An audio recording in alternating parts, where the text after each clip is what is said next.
Over the last 10 years, startups have made the impossible possible. AI, cloud computing, quantum, blockchain, and IoT. This journey begins at 4 years from now, the frontier of the future, with over 5,000 investors and more than 9,000 founders. Here, together, it's our moment to fire up today's startups for the next 4 years, 5 years, 10 years from now. So, get ready to fuel ingenuity, bold thinking, the unexpected, and to overcome the greatest challenges we face. 10 years of powering startups, 4 years from now.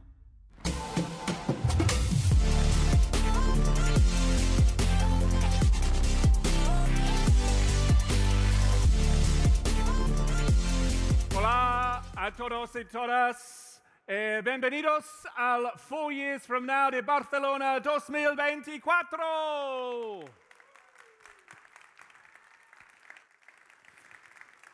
Mi nombre es David, soy periodista de tecnología. Estoy muy emocionado de ser sus maestro de ceremonias hoy aquí.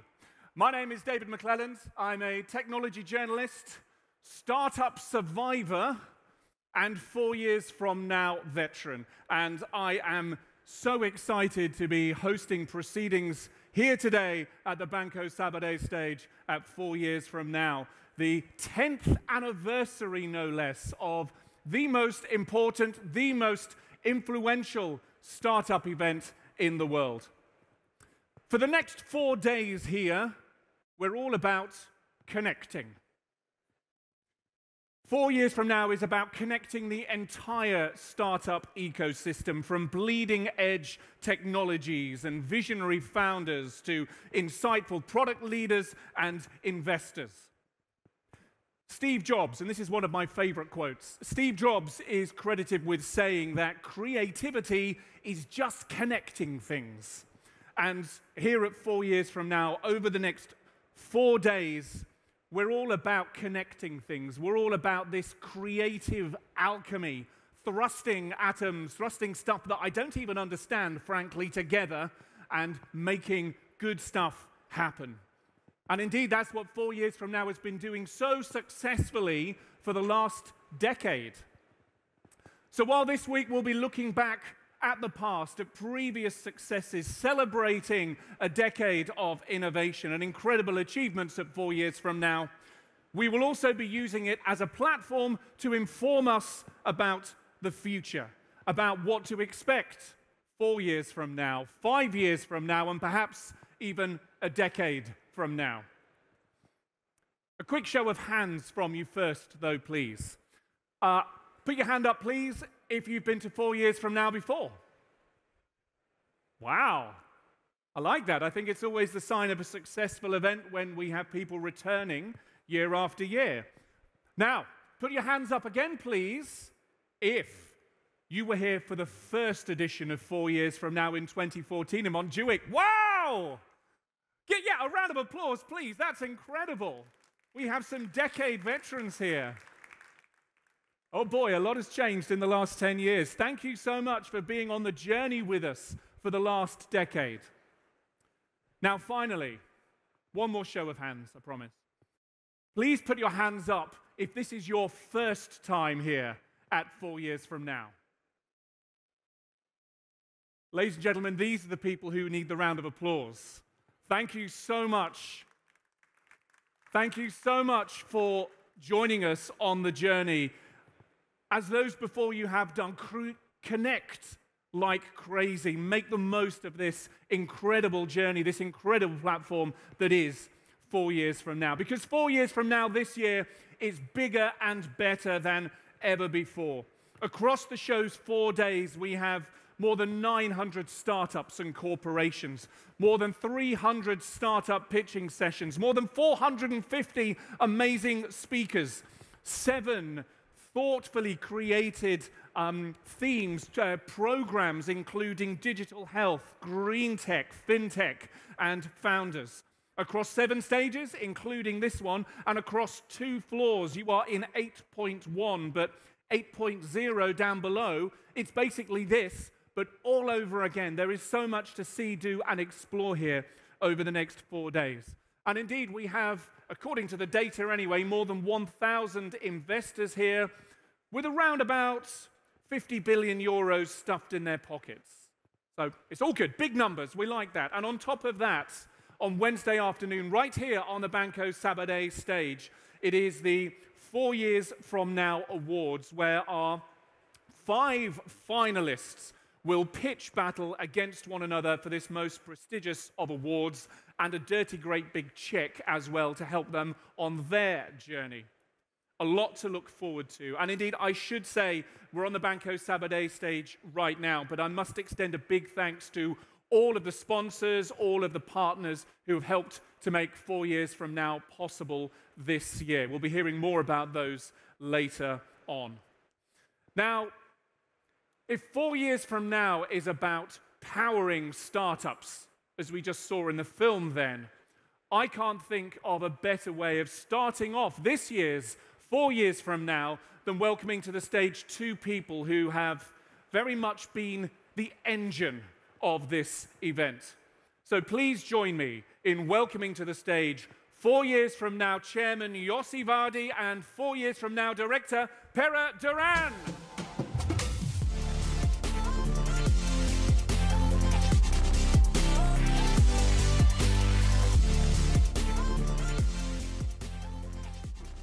Welcome, welcome. Thank you very much indeed both for joining us. Thank you. After all of the planning, Pere, finally here, 10 years down the line. Listen, I want to talk about the past and about the future with you in a few moments' time. But first of all, let's start with the present, if we may. For you, having put so much planning into this year's edition of 4 Years From Now, what for you are the highlights? And do you know what I'm going to do before you start? I'm going to move my chair further back so people on this side of the stage can actually see you. There we go. Thank you, David. Hello, everyone. Hope you're well. First of all, I want to thank everyone that made this event possible. Thank you to our sponsors, partners, staff, everyone. Thank you very much. I also want to take the opportunity to thank Yossi Vardi for being here with us. Thanks for your friendship. Always a pleasure. So getting back to your question, David, 4 Years From Now 24 will not only be special because of our 10th anniversary, it's also going to be bigger and better than ever before. We have, for the first time, expanded our footprint inside Mobile World Congress. We're taking this whole 8.1 and the whole 8.0, and we have confirmed more than 900 companies that have come here to showcase their products in Barcelona. And for the first time, we have launched 3 vertical areas in key industries for the future of entrepreneurship: digital healthcare and green tech in Hall 8.0, and university spin-off outside this hall. So I recommend everyone to really spend some time in the exhibition, talk to the entrepreneurs, because it's the best way to really get a good sense of what's happening in the tech scene.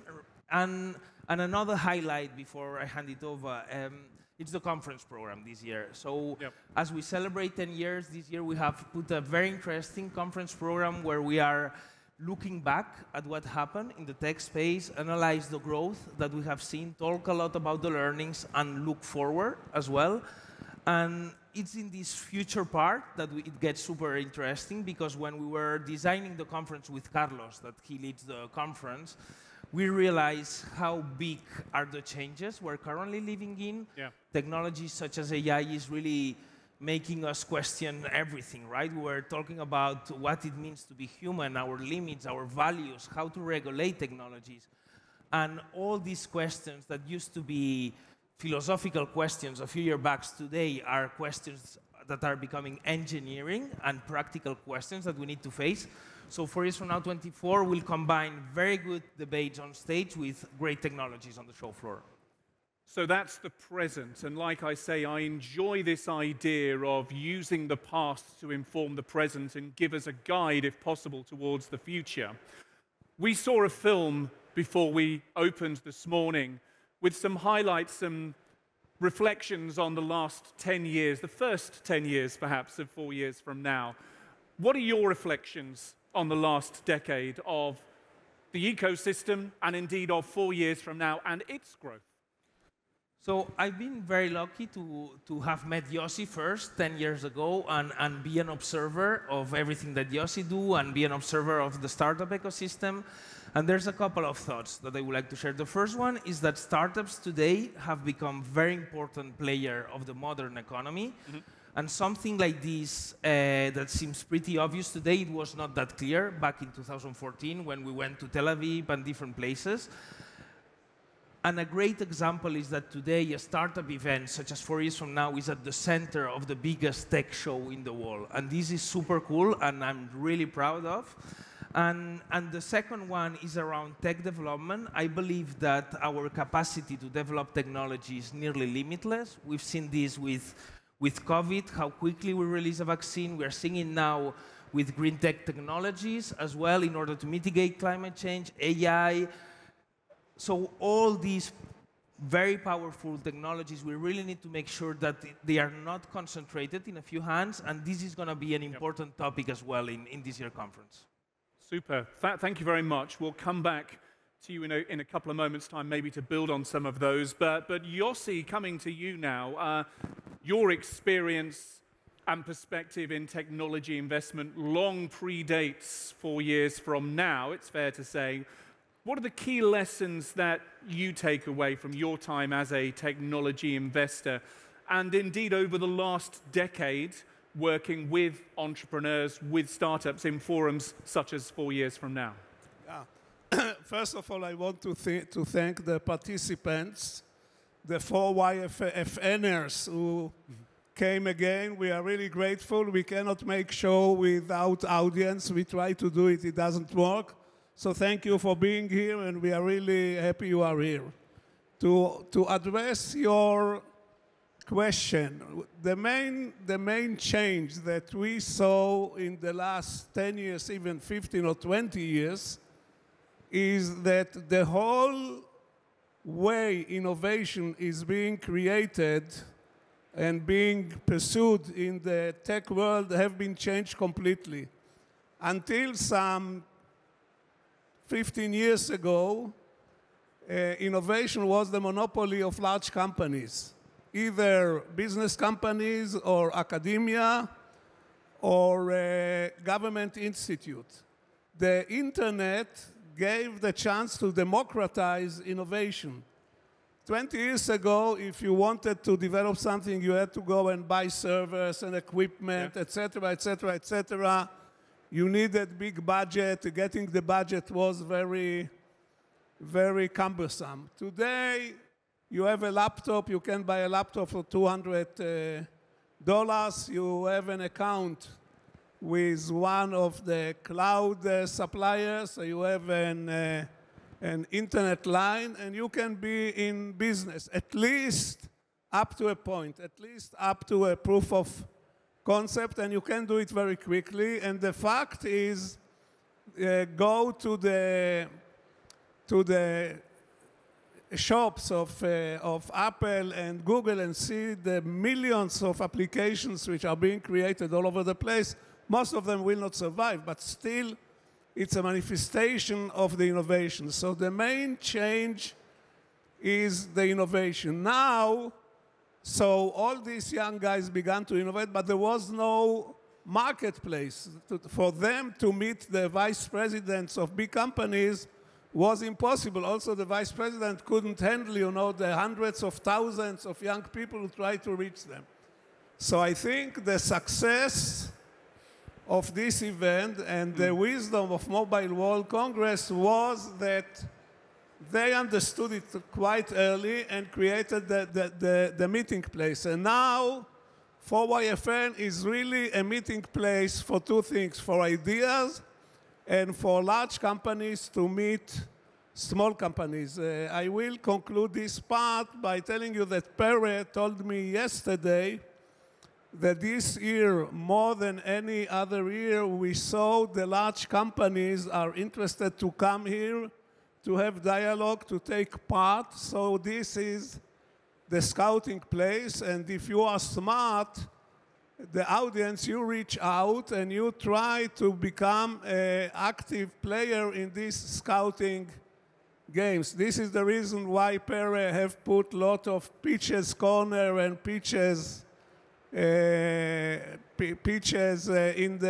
the program. And I will conclude by telling what Christian told me. He told me that this year we have over 400 speakers. So don't leave these speakers alone. Once they get off the stage, go and hunt for them other than Pere and me. But go and hunt all the speakers, talk to them, and take advantage of the opportunity.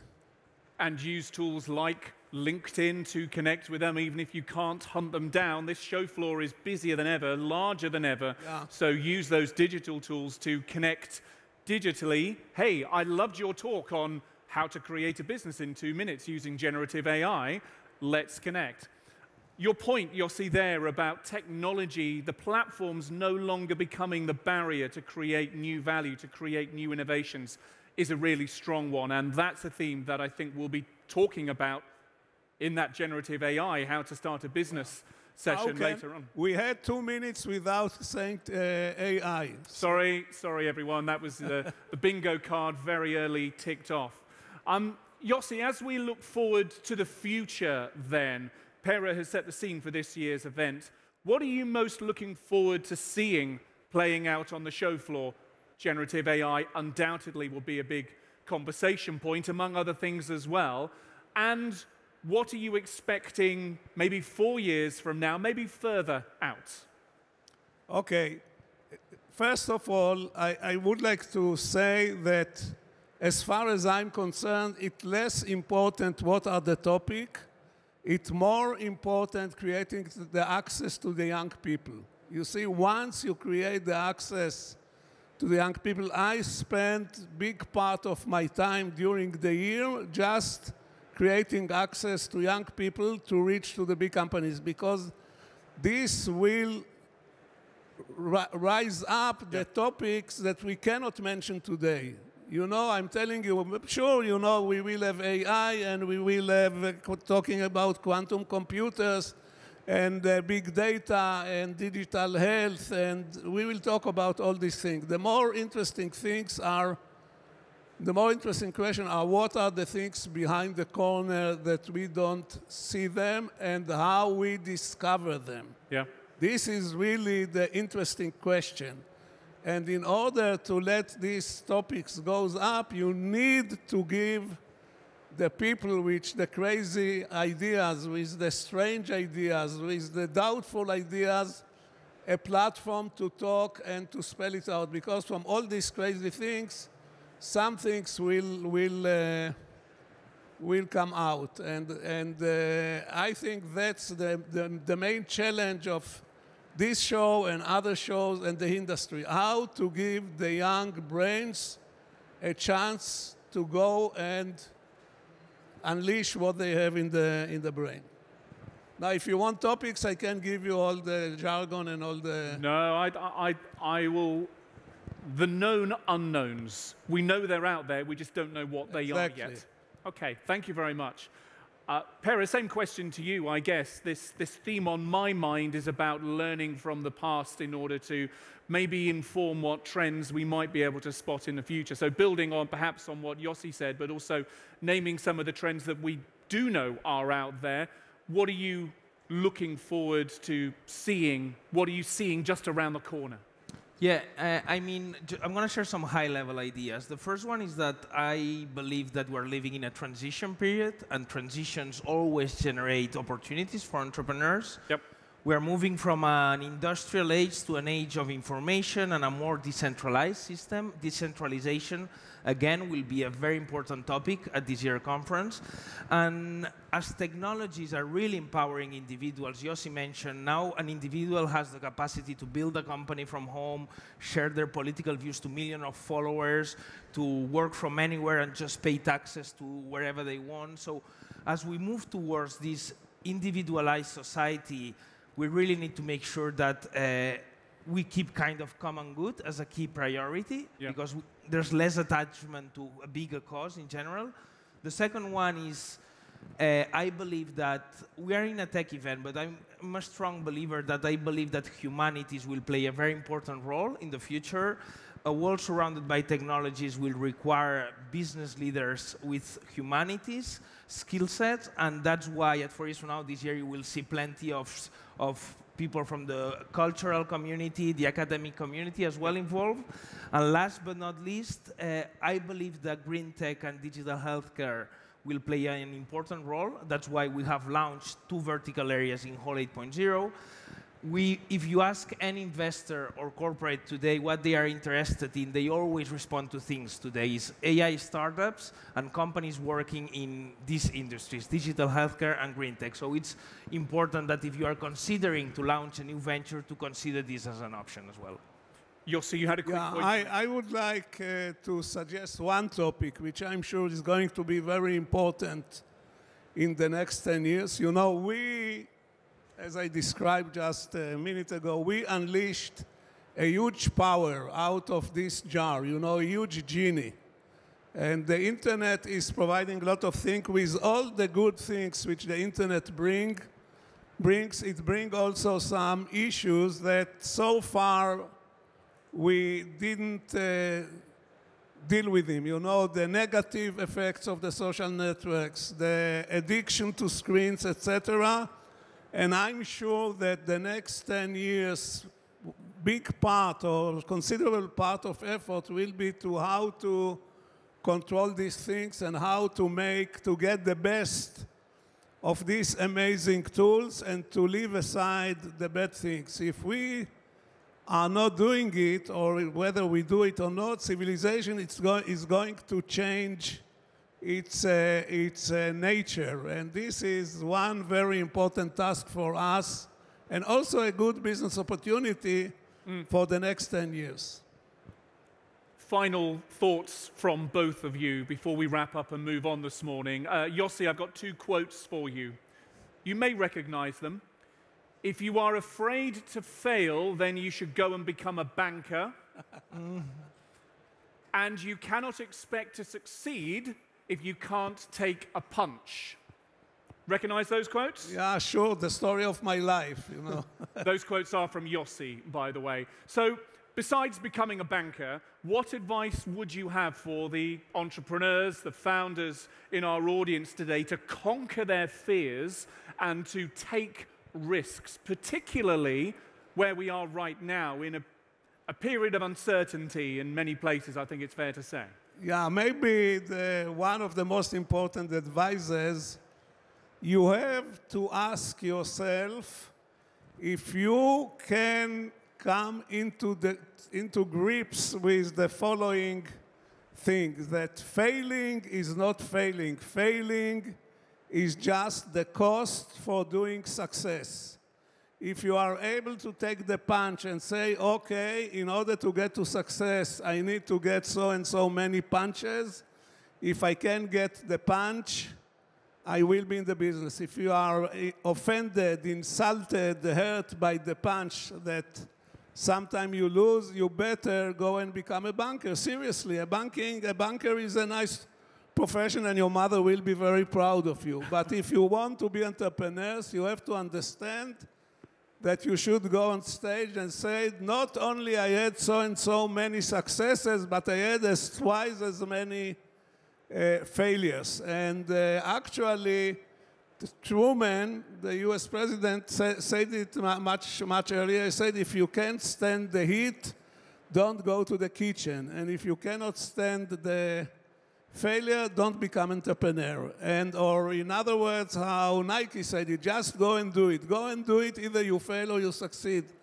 But if you don't fail, you are not going to succeed. I will conclude this part by quoting the American President Theodore Roosevelt, who gave a wonderful talk called The Man in the Arena. We don't have time to read you the paragraph, but go and search The Man in the Arena, a talk by Ted Roosevelt. Go to the 3rd paragraph where he said that he preferred to jump into the arena and maybe be hit and lay on the ground smeared with dust and blood rather than sitting around the arena with frozen faces and watching what's going on, but not participating. Go and participate if you can afford the failure.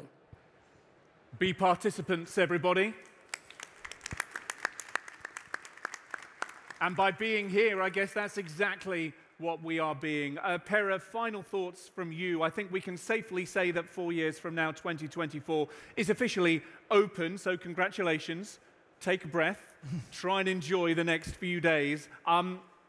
Similarly, for our visitors here this week, do you have any final thoughts for them?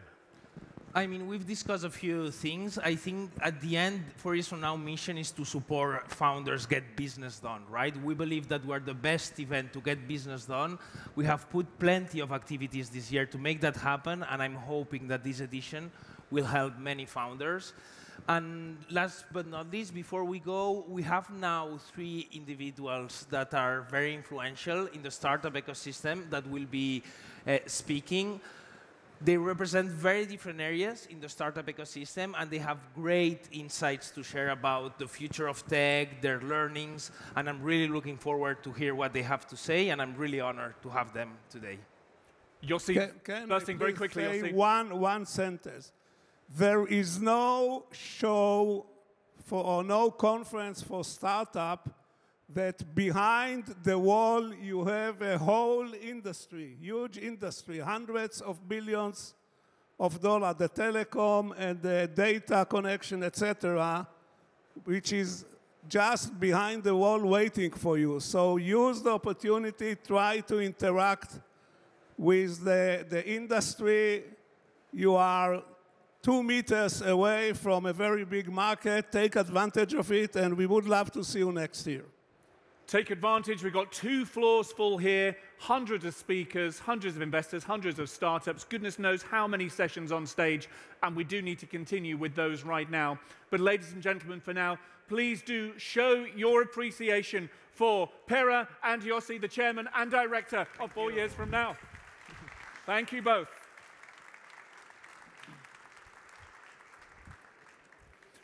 So our next conversation today builds on these themes of how to leverage our knowledge of the past to better understand today and better predict the future. The last 10 years have seen some enormous leaps forward in technology, its capabilities and the possibilities, from cloud and quantum computing to Internet of Things and artificial intelligence. There we are, mentioned it again. Whether an entrepreneur, a technologist, an investor, or a founder, just imagine if you knew back 10 years ago what you knew now, what difference that might make to you. Now, in our next session, we're going to reset the clock. We're going to predict what's coming in 4 years, 5 years, perhaps 10 years from now, with the help of a most exceptional panel of experts, of trailblazers, all founding and leading members of global tech organizations. So, please join me in welcoming to the stage founder and CEO of Factorial, Jordi Romero, co-founder and venture partner at Indigo Capital Partners, Cristina Fonseca, and head of the AI and Interactive Systems Division at the CEA, Gregorio Ameyugo.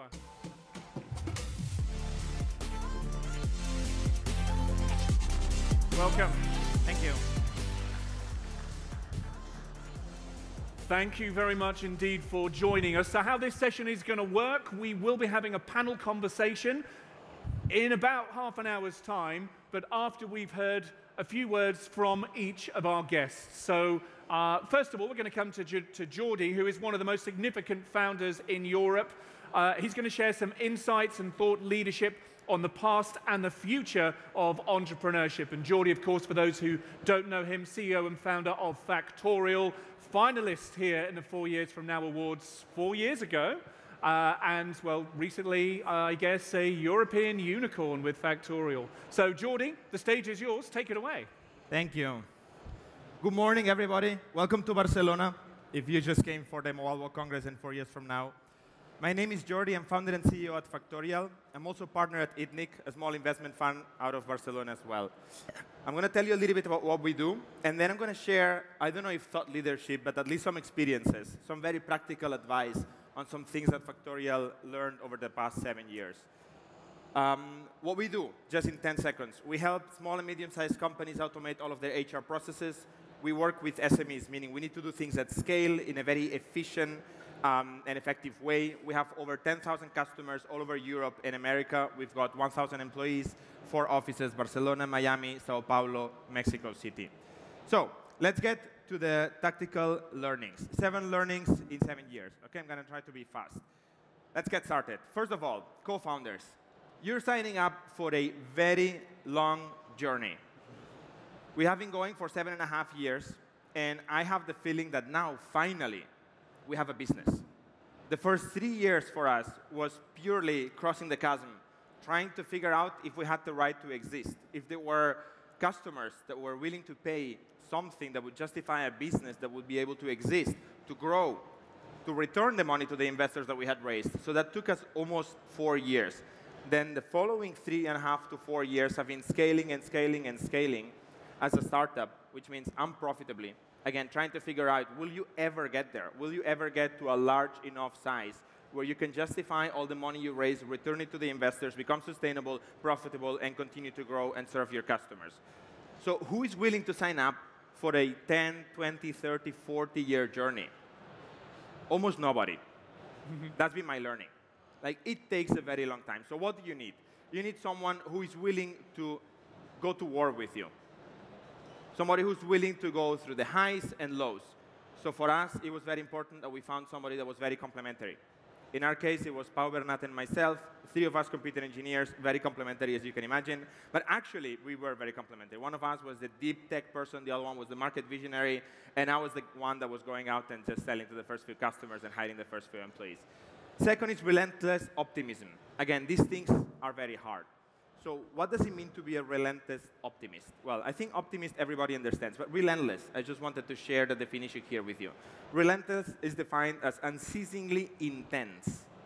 Now again, intense everybody understands, but unceasing means that it's not ending, that it's continuous. So a relentless optimistic is somebody who is constantly thinking that there is light at the end of the tunnel, that there is a solution to the endless amount of problems that we're facing with. And it's super important as a founder that you're that for your employees. And if you have co-founders, it's extremely important that your co-founders are that to you as well. Because we all are going to have a low day, and we all are going to need somebody that's that relentless optimist next to us. Now, just to wrap this up, the last thing we need is radical ownership. Because everything goes wrong when you're growing fast. And you need to be growing fast if you want to capture an exciting and big market opportunity. So you just need to take full, we call it radical ownership. Nothing falls through the cracks. We just don't give up. We just never quit. We just accept everything is our responsibility, and we keep pushing forward and harder until we make it to the next stage. So anyway, those are 3 snippets of how to pick your right partner and how to choose co-founders for your business. Moving on. By the way, that's Pau Bernat and myself a few years ago. Second thing, I'm a computer engineer. I never studied business, and I've never done management consulting or something like that. But when you start a company, one thing that everybody seems very concerned about is market size, as they should. Market size is very important. So what's the first thing you do when you're trying to figure out your market size? You go on Google, and you Google blah, blah, blah, market size. And then if you're lucky, you're going to find some report from McKinsey or Bain or BCG or someone really smart like that. And that's OK. It can get you started. But that's absolutely not how I recommend people do it. How I recommend people do something like sizing a market or understanding if your business is viable is just do your basic math, right? So how do you do math? You take the concepts that you understand. Customers, how many potential customers are there? Right? This is something that, again, you might need to go Google, but it's easy. There are plenty of databases you can trust about how many potential buyers you have. If it's a B2C application, it's population. If it's a segment of the population, then again, there are statistics for that. If it's B2B, which is our case, it's very easy. There are public registries around that. Then you multiply this by a number, which is how much money can I make out of a customer a year, for example. Multiply these 2 numbers, you have the market size for your business. For example, in our case, we're operating in 9 markets, mostly in Europe and America. These night markets account for around 50% of the world's GDP. So it's a big chunk of population. But what does it mean in terms of businesses? There are around 10 million companies that fit our segmentation. That is, in this case, actually 10 to 1,000 employee businesses, right? Give or take. I don't need to be very precise. I just need to get the order of magnitude right. By the way, we also realize less than 1% of these customers don't use HR software, which is what we do. So that's great. We can charge something around 10K a year to each of these customers. Then you do the math. $100 billion, euros. So that's enough for us to get the business going and then figure out, as we grow and as we learn and we mature, we can refine the market segmentation, we can refine the pricing strategy, and we can adjust this market size. But again, just do very simple math. If you're a founder and you ever go talk to an investor and they're trying to poach the market size out of your knowledge, and you don't know how to do this basic math, I don't think that's going to work out. So I recommend people just do their numbers. Next, product. We talked about market. We talked about team. The other thing is product. That's it. If you have the right team in the right market and you build the right product, you're done. Things are going to start working. Then you just need to execute for like 30 years. So how do you get the product right? How do you get something that is valuable today, but it's helping you get closer towards the tomorrow you want? That's really, really, really difficult. In my opinion, that's the hardest thing to do. Because it's very easy to build a product today for the pain you identified today. Well, it's not very easy, but it's easier than what I'm about to talk about. It's also kind of easy building a product today for a future problem, okay? So the long-term vision. Now, what I found is extremely difficult, but very important, is to be building something today that's solving today's problems, and that's getting you closer to where you want to go.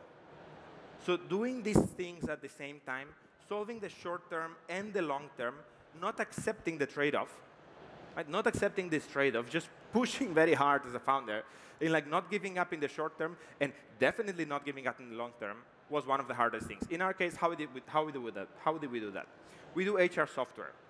We actually do business management software. Well, we started with HR software. Within HR software, we went to a very narrow definition of HR software: time management, basic employee workflow management, something we could build fast and that everybody needed.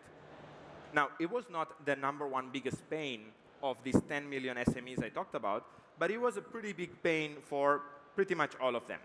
Now, from there, we went to like a broader definition of HR software, including performance evaluation, employee feedback, recruitment, etc. And then from there, we went to a complete ERP vision of like procurement, expense management, IT management, right? And everything we built in 2016 when we started the company was already getting us closer to our full all-in-one business management software solution. Because we knew we needed an org chart. We needed an employee directory. We needed permissions. We needed a mobile application, a desktop application. So everything we're doing always keeps in mind, this is where we're going. Also, just very briefly, MVPs. You know what MVP stands for? Everybody talks about MVP, nobody knows what they are. So MVP is a minimum viable product. Typically, we use this visualization to talk about MVPs. I'm tired of this, like whatever that means. So then there is this newer one, which is what people are using now to talk about MVPs, whatever that means. I think when people talk about MVPs, that's what's really going on. It's just these different slides of a piece of crap. It's very important that we understand MVP just means it's the minimum version of something. It's the minimum means short cycle, fast. It doesn't mean bad. It just means fast. And I think people nowadays use MVPs to justify bad. So anyway, one thing that was very important for us to understand is what are we good at. I think that's critical for everybody personally, understand what are we good at, double down on that, build our confidence around that we are actually good at something, even if we're bad at many, many other things. As a company, as Factorio, we understand we're good at design. And design is not how things look, but how things work, how easy to use they are, how intuitive they are. And we also realize we're good at content. Actually, this is my co-founder and I. We co-host a podcast called the ITNIC Podcast, which has actually a pretty big audience. So this DNA of building content, sharing our knowledge, actually helped us a ton in Factorial, because that was our main growth driver, SEO, because we created a lot of content and we shared it. We have a huge blog and a relatively popular podcast that help us a lot drive inbound. Wrapping up, fundraising, take it seriously. It can make or break your business, so take it seriously. It is a full-time job. Maybe not forever, but it is a full-time job. Buy umbrellas when it rains means go raise money before you run out of cash. Understand your strengths, ignore the rest. I recommend this napkin. Many people ask for tactical advice around fundraising. This is Christoph Jantz's SaaS fundraising napkin with like numbers of round sizes, valuations, and so on. So check this out. Build a CRM, take it seriously. Talent. We did things our own way. Most companies have roughly 50% of the talent developed in-house, 50% of the talent hired from within. We do 90-10. Almost everybody we have in senior leadership has been being developed in-house. That's the secret sauce. It also makes things harder. Now, scale. Last point. Why scale? When scale? How to scale? I'm out of time. So this is a spoiler. Wednesday, 1 p.m. this stage, I'm going to be talking about how to scale a company internationally. You're all welcome to join us. Wrapping up, co-founders being aligned, doing math, getting the product right, understanding what makes your beer taste better, taking fundraising seriously, cultivating strong talent culture, and scaling very, very fast, but only when you're ready. Thank you very much. My name is Jordi. Hope you enjoyed it. Don't quit, and welcome to 4 years from now. Muy bien, muy bien. Muchas gracias. 75 slides in 10.5 minutes, ladies and gentlemen. Thank you very much indeed. And we'll come back and we will just pull at some of the threads of that in a few minutes' time. But not until we've heard from our next speaker this morning, Cristina. Now, Cristina is an influential figure in the venture capital landscape, and she's here to offer her perspective on the evolution of funding trends and the emergence of new investment paradigms. Over to you, Cristina. Yeah. Good morning, everyone. I subscribe to everything that Jordi mentions, and I do that with a little bit of a special emotional reaction because I had the privilege of being a founder turned investor. So my last 12 years ago, I co-founded this company named TalkDesk, who raised 500 million and became a unicorn between Portugal and Silicon Valley. I had the privilege of raising from the best VCs and having them be real partners in this successful journey. So I believe I'm like qualified and I have a very interesting perspective on how VCs can really help founders. I then created another company in AI and machine learning before AI was cool that was acquired by Zendesk. And for that one, I didn't raise any VC money. We could discuss that, but it would be a long discussion. I also had the privilege of starting a fund, which is Indico, based in Portugal, focused in Iberia primarily, and investing in the most promising founders like that start in their local ecosystem, but have the ambition to go big. So what I want to reflect on today is how the VC ecosystem has changed in the past decades and how you founders should take advantage. It's a complex ecosystem. I only found this chart, which actually covers the US. My theory is that for Europe, the chart would not go back 30 years. But if we look at the last 10, maybe the amount of money that has been invested from VCs has been multiplied by 5 or 8, depending on the year. Last year was a little bit more tough. If we go back 20 years, that number was 15 times more. In Europe, I would say the trend is very much the same, but maybe Europe became, like some of the ecosystems in Europe, really matured in these past 10 years. Now, what does this mean? There's a lot more money being invested into startups. There's also a lot more startups being created. First of all, we've been seeing this rise of founder-friendly. Suddenly, because there's a lot of capital, and that capital is just looking for the best companies, founders are in control. So investors typically have been used to invest in convertible loans, not putting terms up front, being super flexible, and just trying to get in. That has created other problems, but it's one of the trends we've seen. Also, other types of funding has become a norm. When we started TalkDesk, you'd have traditional VCs, some corporates, but those were like a little bit more shy and very strategic. In the last couple of years, you have angel investors, small funds like the one Jordi created, angel syndicates, corporate venture capital suddenly became a big thing. And for founders, it can be hard to understand how do I navigate? What are the right investors for me? And then, like, VC has become global pretty much. We understand talent can come from anywhere. So the best founders are not only in Silicon Valley. The best talent is everywhere. Actually, now companies to go big and go global really have to take advantage of having developers in other locations, sales and marketing where customers are. And funds had to adjust and look for companies everywhere. Again, more complexity. So how do funds learn to adjust to this new ecosystem? First of all, you start sector-specific funds. There's investors that become specialists in B2B, in AI, in healthcare, in sustainable energy. And those funds will be much better positioned to help you tackle a problem in these areas. Also, impact investing has been growing a lot. It's a theme you can see out there, and there will be a couple of sessions fully dedicated to that. So another way to specialize. Then people try to be creative in many different ways. And we've seen VCs, even VCs starting and saying, oh, I'll take decisions based on data and AI, and I only invest if data tells me to do so. Which I'm suspicious it's going to work well, because there's no really data that you can use to make decisions about if this company is going to succeed or not. It's way more intangible, and I think Jordi mentioned what are the important points. Then, of course, you try, as a VC, there's lots of competition out there, so you try to differentiate. And one way to do that has been to explore opportunities in sector-specific areas or untapped markets. What do I mean by this?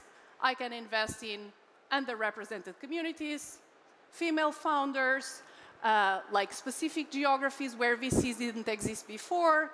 So there's a lot of specialization happening in the sector. Who should you raise from? I would say, for you to become a champion in your sector, you should follow three principles. First of all, this is all a reputation game. And it starts locally. The early stage is a local game. If I'm Portuguese, we are based in Lisbon. If a Portuguese founder goes to London or Silicon Valley, there's a high chance those VCs are going to call me and ask me, who are these people? What are they doing in the local market? Will you put money? Because there's a high chance I know them. So start locally and build a reputation locally. Also, it's very common that founders just want to raise from the best. But do your math also when you're assessing investors. If a fund is a 500 million fund, they will probably only write checks of 5 million. Are you ready to take 5 million? If you are an early stage company, probably the answer is no. So there's no point in going and asking a 500 million fund for investment. But if you do that with a 50 or 100 million fund, that's the sweet spot. There's a high likelihood those investors are in your local ecosystem. Then look for differentiated capital. Not all capital is the same. Besides the money, network, expertise, and people that can keep backing you along the way will make a huge difference. The only reason why Talkdesk is successful, not the only, but a very important one, was the investor base we have. They helped us take the steps of hiring the right people, hiring the first VPs, opening offices in the US. And without that, without the confidence in doing that, it would have been harder. And then think about the interests of the people. If you raise money from Indico, if we don't do a good job in picking companies and helping them get to the next stage and being successful and returning money to us, we are going to be out of business in probably less than a decade. So we have a super strong interest in making sure the companies we back are successful. That's our job. It's what we do for a living. Other types of investors might have very different interests. For example, if you raise from corporates, I love corporates, but if you raise from corporates very early, like their interest is completely different. It's strategic.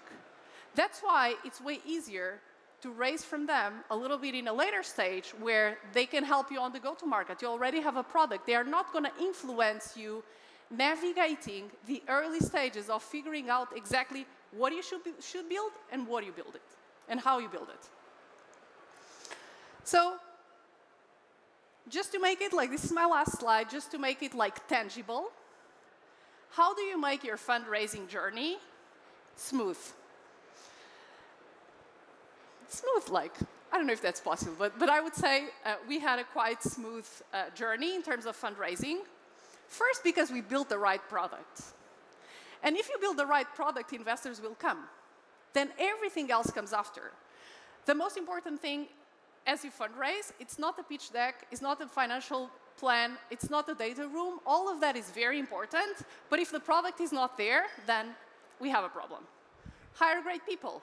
They are the ones that will help you on the journey. Starting a company is not about the founder, it's about who can you bring on board. Do not lie. I always feel bad by writing this on a slide. But I think there's a huge difference between stretching things too much, like inventing new ways of measuring MRR, which we see more often than we would like, and faking it until you make it, which is a common thing. Raise at a fair valuation, otherwise you're going to be putting the bar too high, and then it's on you, and that might compromise your next round. Choose smart capital, people that can really help you. Respect shareholders. Think that the money that was put in your company comes from someone else. Corporates, individuals, people that believed that technology can play an important role in the world and that decided to fund this revolution. And then think, it's 10 years, it's not a short journey. Thank you. Cristina, thank you very much. It was going back to your first slide there, Cristina, to see that growth in VC investment over the last 10 years there in the chart is A, extraordinary, and B, I find it difficult not to draw parallels with that's the same time frame in which 4 years from now has been in existence. Is there any correlation? Perhaps, maybe not. Anyway, thank you very much indeed. Our final presentation is from Gregorio Ameyugo. He's a world-renowned expert on AI and robotics, and he's here to enlighten us to some different paths in which the future of technology may take humanity on. Gregorio, all yours.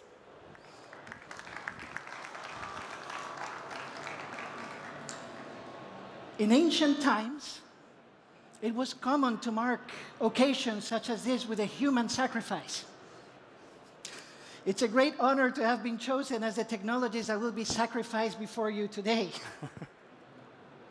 Why do I speak of sacrifice?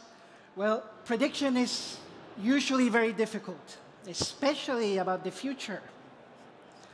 Other people have tried, and it didn't end well for them. But trying to predict what the next 10 years of technology are going to look like with the successive technology waves that are hitting us, well, it kind of reminds me of this. I would like to think of you as the surfers of the technology waves. And today, I am the guy up on the kite, spotting for you, trying to tell you what the next waves look like. And what can I say except dive? Yes, let's dive together beneath the technology waves, but only to see what the forces driving them are. And then maybe we can form an image of what the next 10 years are going to look like. So what happens if we dive beneath the technology waves? The first thing we see as we go downwards is the data and what we do with it. Go a bit lower, and then we see the infrastructure. We see the web, the clusters, the wires and the wireless, the cloud. If we go even deeper, we get to the components, the sensors, the CPUs, the GPUs, until we come to the bottom, to the chips and semiconductors, the substrate of our digital universe today. And so now we've come to the bottom. Let's hold our breath and look for a second at what is happening to the chips, to these semiconductors. And we see that they keep improving, and they are going to continue improving. But Moore's law, which we relied on, is leveling off. The best chips we use for our best smartphones and AI clusters today have already got features that are about 3 nanometers in size. Very soon, from next year, we'll have 2 nanometers widely deployed. But we cannot go much further before we commence to encounter annoying quantum effects. That is not to say that things will not continue to improve. You've got things like 3D stacking of semiconductors and spintronics. So it's not strange to imagine that we can still improve in the next 10 years the performance of our chips by about an order of magnitude. But it does mean that we won't be carrying around big computing clusters in our pockets. However, we will carry a chip on our shoulder. And what do I mean by that? Well, let's look at the components that we're making with these semiconductors. And it turns out that the industry's Oompa Loompas are very busy working away at what we call more than more. So it's making components that are smaller and smaller, more and more multifunctional, connected, and with energy autonomy. And they are going to allow us to instrument the world and ourselves like never before. But not just instrumenting. We'll be able to design new ways of interfacing, of interaction with the digital world that are going to be more and more seamless, all the way to the holy grail of smart contact lenses and even beyond. Now, the most optimistic predictions say that in the next 10 years, we're going to double the number of connected devices in the world. So that's about 14 devices per person, per human being. If things go well, as they always do, I think that this is an underestimation of what we are actually going to see. Now let's have a look at the workhorses of AI. Today, our GPUs. Tomorrow, our AIUs. They might change shape, but we've got about 2-year cycles where we get big step improvements. If you look at the last step improvement, in just a couple of years, we get 6 times more computing power per unit. And if you look at the execution of LLMs, where special attention was given, it's a factor of 30 in the execution speed. So that is going to continue. But remember what we said a second ago. Chips are slowing down. So as computing power grows, the cost will begin to increase. The energy consumption will begin to increase. And we're really going to have to be more efficient than we are today in the architectures that we build. But computing power will increase, and so it should.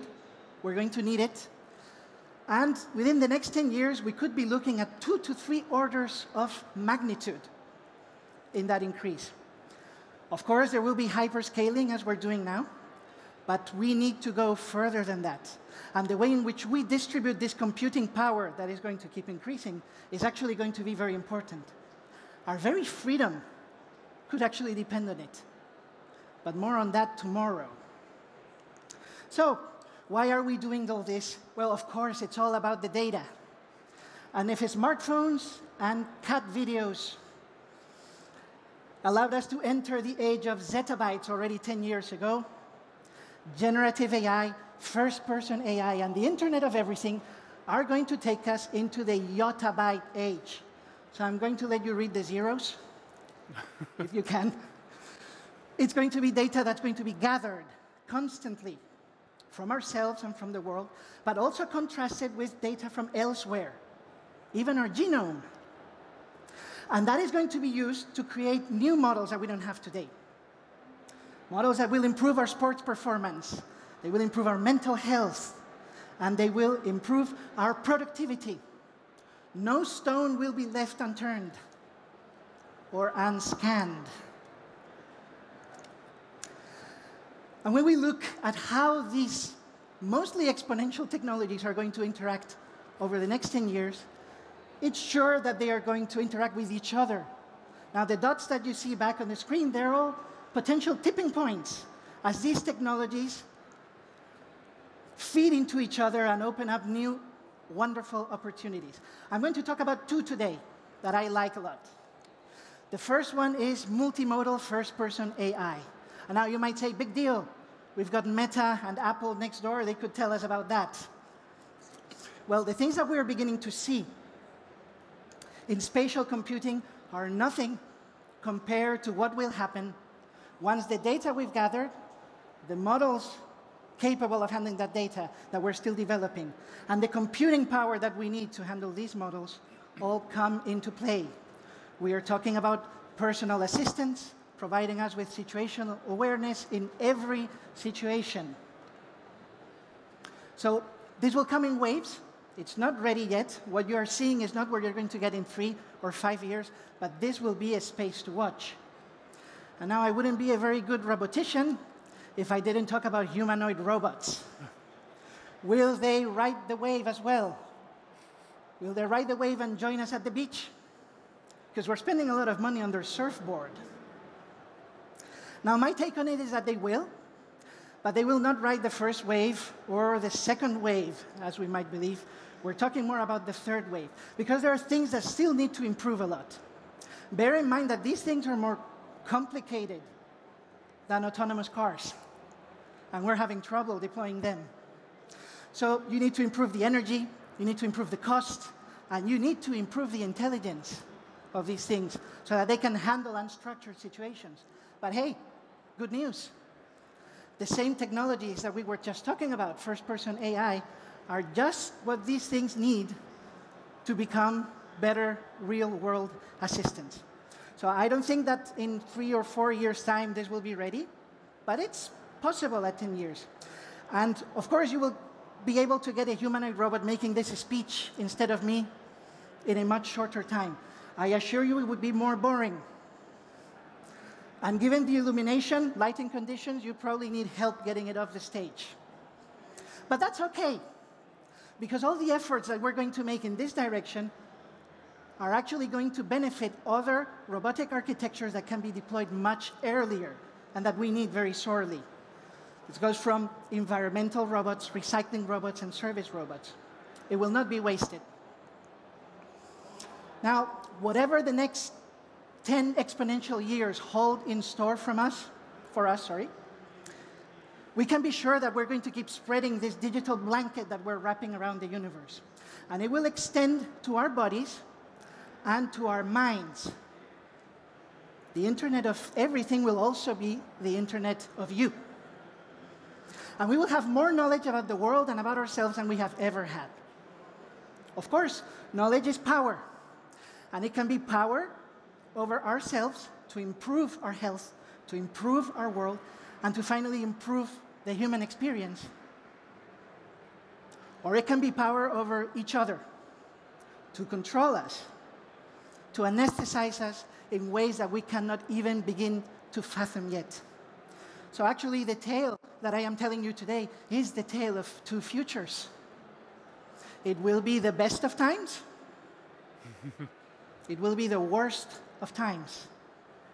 And that will depend on the choices that people like you, more than anyone else, make today. Thank you very much.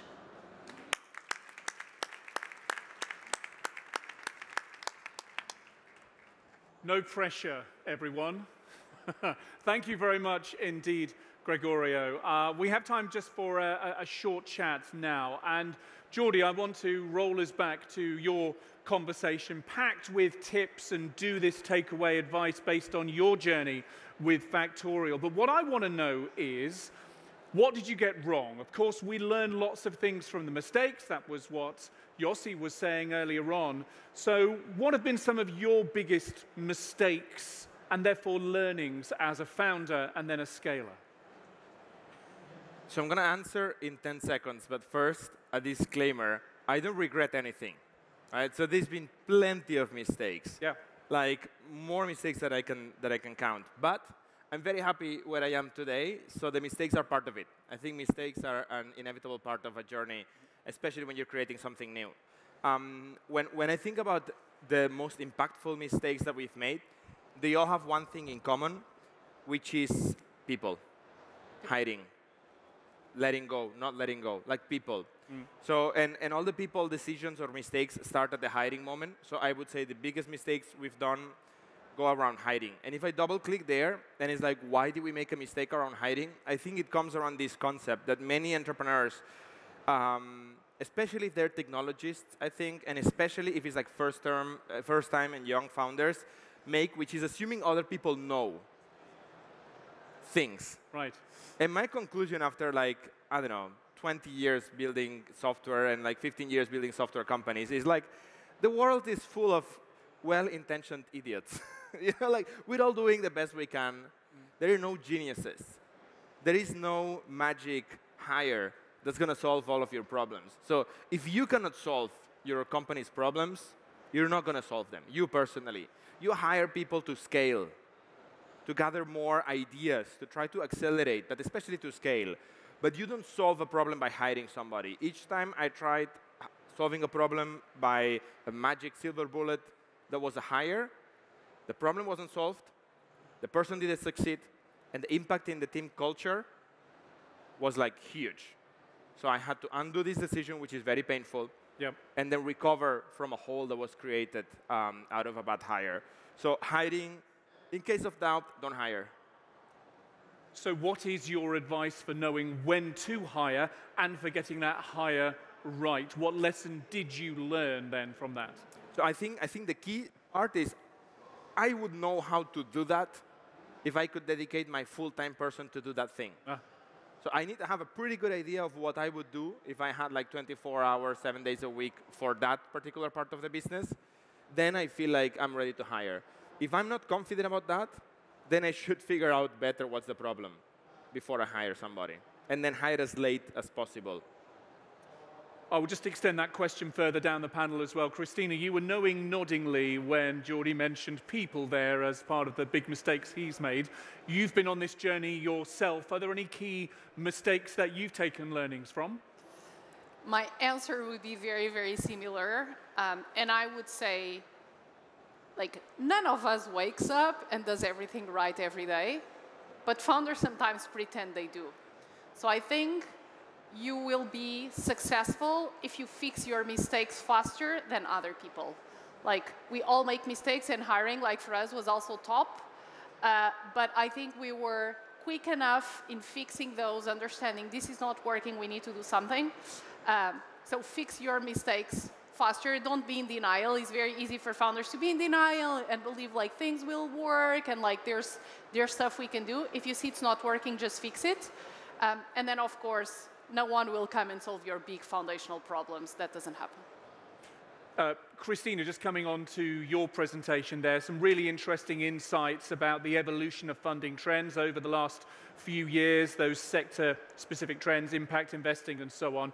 As we look forward to the next 4 years or maybe longer, the impact that emergent technologies such as artificial intelligence, for example, will have on the pace of technological change, of biological change as well. I wonder how you see the investment world keeping up with that. What is going to have to change from the funding investment VC side over the next few years to keep up with the changes that we're going to be seeing brought to the table from the startup, from the innovation side? Mm-hmm. So there's lots of things that are changing. I think we are in a quite changing moment. First of all, I think startups need to focus a lot more on the foundational aspects of business models, and the money that exists will be used to fund companies that are solving big problems. I think like in the last 10 years, we got comfortable with placing every single business and pitching companies as being like a tech company, and I think right now, like, we need to go back to basics. Yeah. Like, can tech help these companies scale and grow, yes or no? Then there's, of course, the sectors.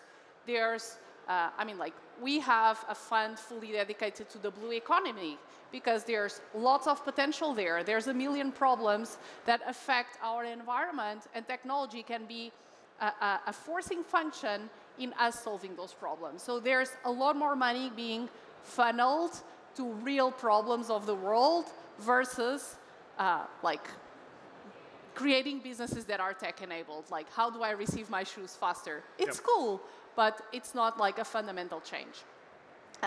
Then, I have a technical background. I'm deep in AI, and I believe, like, in the next 10 years, I have no doubt, all software will become intelligent. So we won't see companies whose software doesn't have intelligence embedded succeed. So on the AI side, I believe that's the trend I'm looking forward to see. If I can, very quickly, yes. I think this is super interesting, observing the behavior of VCs, because for me, it's clear that the next 4 years is AI. Like, it's really like the huge wave. It's a tsunami. Yeah. Like, there's no doubt. No, there was the metaverse, there was Web3, there were some like trying to pretend they were these waves. Okay, now the wave is here. But I think we also need to have a lot of perspective, or investors need to have a lot of perspective. I'm putting my investor hat on as well now.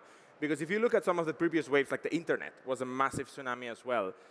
Some of the winners of the internet, took like 10 to 15 years to be founded after the internet was starting to become mainstream. No? So in the early 90s, like internet starting being a reality, many of the very, very big successes from the venture capital community were founded in the mid-2000s or early 2000s.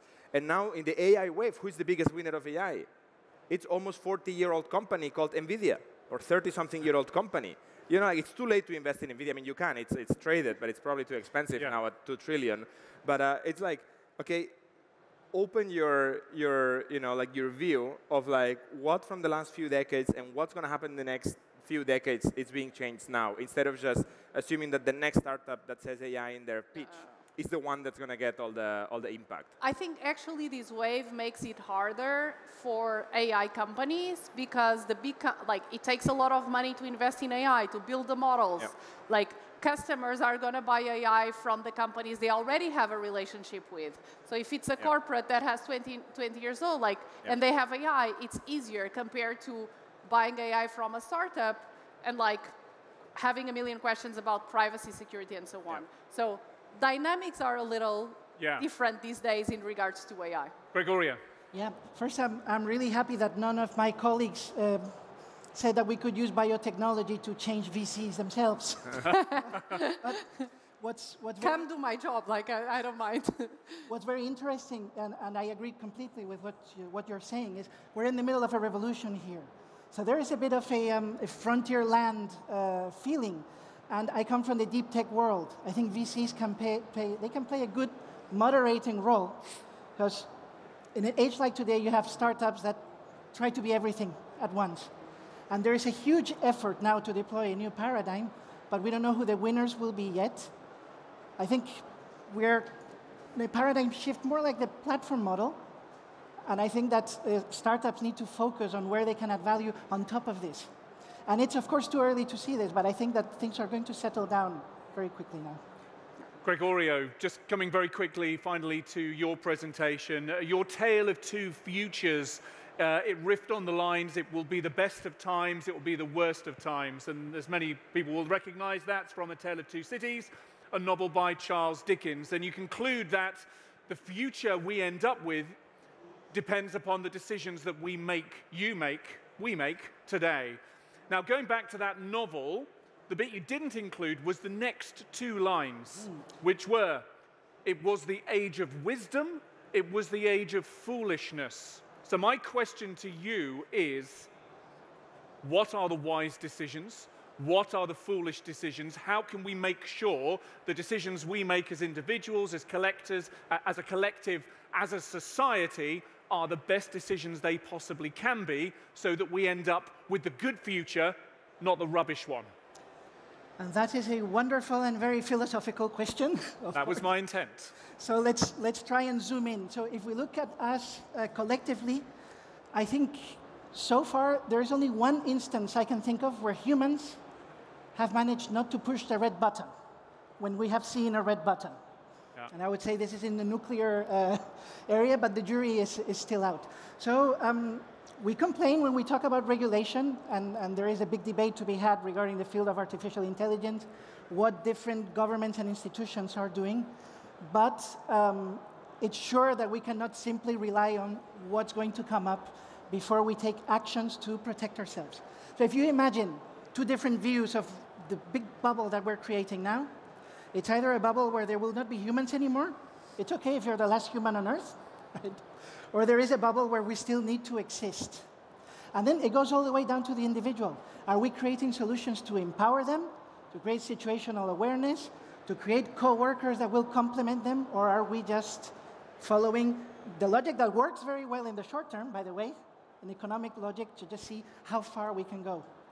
And I think that there is a lot to be said for those companies that are trying to create solutions that actually help and empower people in the workplace to do more with what we have. Yeah, I wonder if the tale of two futures will happen using history as our guide. When we had the founding fathers going across to the United States of America from Europe to find a future that was purer, that was away from a lot of the bad stuff that they felt was happening, whether Elon Musk will take us to Mars and we will have a pure Martian colony while Earth turns to whatever it's going to turn to. But if you go back to the founding fathers, there was a lot of fake news at the time already. Right? And the next sentence in Charles Dickens' book is, it was an epoch of belief, an epoch of incredulity. So even in how we consume the information that's been provided by artificial intelligence, there's a lot of work to be done right now. A lot of work to be done right now. I think that's a good point for us to leave off this conversation. We are out of time, but thank you so much for sharing your insights on the past, the present, and the future, and for taking questions on the stage just now. Ladies and gentlemen, please give it up for Jordi, for Cristina, and for Gregorio. Thank you, everyone. Thank you.